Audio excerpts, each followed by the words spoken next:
आपकी खिदमत में हाजिर हूँ। आप देख रहे हैं सिटी 22 न्यूज़। जी नाज़रीन, मैं इस वक्त आस्ताना आशिक रसूल सल्लल्लाहु अलैहि वसल्लम के जानशीन मोहतरम जनाब बासित साहब के दरमियान मौजूद हूँ, क्योंकि हमने इनको अप्रोच किया है, क्योंकि हमने इनकी अक्सर वीडियोस देखी है। आज इन तक पहुँचे हैं, तो आइए इनसे बात करते हैं, ये क्या कहते हैं। अस्सलाम वालेकुम सलाम। अपना पूरा तारुफ करवाने में। मैं मोहम्मद बासित अंसारी कादरी चिश्तिया सिलसिले से ताल्लुक़ रखता हूँ और मेरे पीर मुर्शिद का नाम मोहम्मद हनीफ कादरी चिश्ती मुरादाबाद है और इनका आस्ताना गुलबहार नंबर 2 फिरदौस कॉलोनी में मौजूद है। जी, हमने जो अभी जो लोगों से सुना है जिन होते हैं, तो वो जिन जब तक आप नहीं कहते हैं वो जिन जाते नहीं हैं, तो उसमें कितनी सदाकत है, क्या कितनी सच्चाई है? क्योंकि जो भी सामने जो वीडियोस देखने वाले हैं, जो वो जानना चाहते हैं, जो आवाम है वो जानना चाहती है। जी देखें, ये इस तरीके का है कि जब हमारे पीर मुर्शिद मोहम्मद हनीफ कादरी चिश्ती इस काम को लेके चल रहे थे तो हम उनके साथ अटैच हो गए और हमने जब से यही देखा कि हमारे पास जब भी कोई भी केस आता है और इंशाअल्लाह ताला वो वापसी सही हुए बगैर नहीं जाता। बहुत से ऐसे लोग हैं जिनके केस हमारे पीर मुर्शिद ने गुलबहार में भी करे, न्यू कराची में भी करे, हैदराबाद में भी करी, सक्कर से भी आए, दूसरी कंट्री से भी आए। तो जन्नात एक दफ़ा हमारे पास अल्हम्दुलिल्लाह आ जाता है तो हमारे जब तक कि हम उससे बातचीत नहीं करते, हाजिर नहीं करते, हाजिर करके बाकायदा बात की जाती है और उसका मौक़िफ़ पूछा जाता है क्यों आया, किस लिए आया और क्या वजह थी आने की। लेकिन हमने जब भी देखा वो यही देखा कि आजकल का दौर नफ्सा नफ्सी का है और नफ्सा नफ्सी में क्या होता है कि लोग एक दूसरे को जादू कराना शुरू कर देते हैं। तो मेरे तकरीबन मुशाहिदे में यही चीज़ ज़्यादातर है कि जिन्नात वैसे तो कम पकड़ते हैं लोगों को, लेकिन जादू बहुत ज़्यादा है। तो अल्हम्दुलिल्लाह जो आपने सुना है बिल्कुल सही सुना है कि हमारे आस्थाने के अंदर जो भी आज तक आया वो हमसे डील किए बगैर या हमारी इजाज़त के बगैर वापसी नहीं जा सकता। आपका जो आस्ताना है कराची में किस जगह पे है? जी, हमारा आस्थाना कराची में फिरदौस कॉलोनी नंबर 2 गुलबहार में मौजूद है और मोहम्मद हनीफ कादरी चिश्ती उनका नाम था। आस्ताना आशिक रसूल सल्लल्लाहु ताला अलैहि वसल्लम उनके आस्थाने का नाम है और B24 फिरदौस कॉलोनी गुलबहार नंबर 2 ये पूरा उनका एड्रेस है। जो अभी वहाँ से इस टाइम उनके विसाल के बाद ये आस्थाना बंद हो चुका है क्योंकि वहाँ पर कोई भी काम करने वाला नहीं बचा। जो आपका शजरा है, वो शजरे के बारे में हमें कुछ बताएं।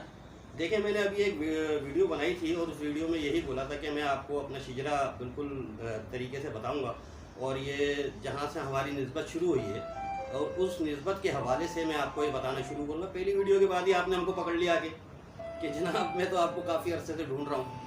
तो अल्हम्दुलिल्लाह चलें, आप भी आ गए, आपका बड़ा शुक्रिया है, C22 का बहुत शुक्रिया कि ये हमारा मौक़िफ़ लेने के लिए हमारे पास पहुँच गए। लेकिन ये है कि मेरे को वो शिजरा जो मेरे पास था वो आस्ताना आशिक रसूल में इस टाइम मौजूद है। अच्छा, जो हमारे पीर मुर्शिद ने हमारे को खलीफा बनते वक्त वो शिजरे दिए गए तो वो शिजरा मेरे शिफ्टिंग में, घर के शिफ्टिंग में आगे पीछे हुए। तो जब मेरे पीर मुर्शिद का विसाल हुआ, पर्दा फरमाया उन्होंने, तो अब हमको कोशिश करना पड़ी कि अब हम इस चीज़ को अपने साथ लेके चले। कितने साल हो गए विसाल में? उनको तकरीबन अभी 3-3.5 साल उनको विसाल का हुआ। उनकी जो जानशीन है वो आप हैं? जी, मैं जानशीन, मैं खलीफा हूँ और मेरा जो भाई है मोहम्मद साइम अंसारी तो वो उनके गद्दी नशीन है और इस टाइम वो नाज़ाबाद में ही रहते हैं। तो अभी जो आस्ताने का जो इंतज़ाम है वो किसके हाथ में है? देखें, आस्ताना तो हमारा बंद हो चुका है। आस्ताना किसी वजह से, कोई फैमिली ट्रम्स की वजह से आस्ताना बंद हो चुका है। लेकिन ये है कि आस्ताना हमको भी अच्छा नहीं लगता कि बंद हो।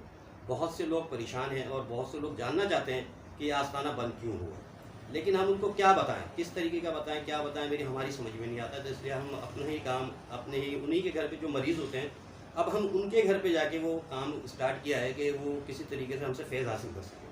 तो उस आस्ताने को कहीं और कन्वर्ट कर दें, कहीं हो सकता है?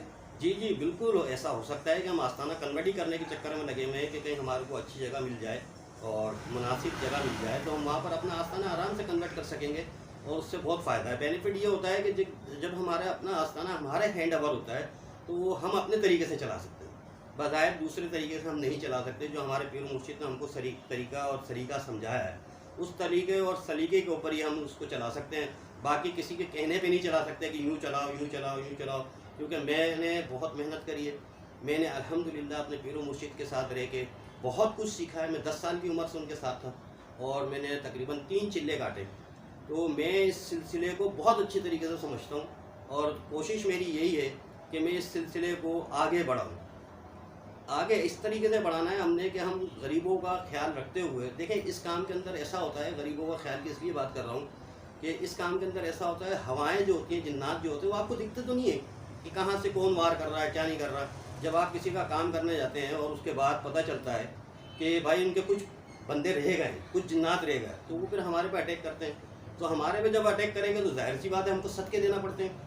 हम आपके काम के लिए अपने सदके अपनी जेब से तो नहीं दे सकते ना, तो इसलिए हम थोड़े से पैसे उनसे बोलते हैं कि भाई हमारे को पैसा दिया जाए, क्योंकि हम आपके ही काम के लिए कर रहे हैं और आपका ही सदका हम देंगे, हम अपना भी सदका देंगे। तो लोग ये समझते हैं कि शायद हज़ारों लाखों रुपये लिए जा रहे हैं, तो ऐसा नहीं।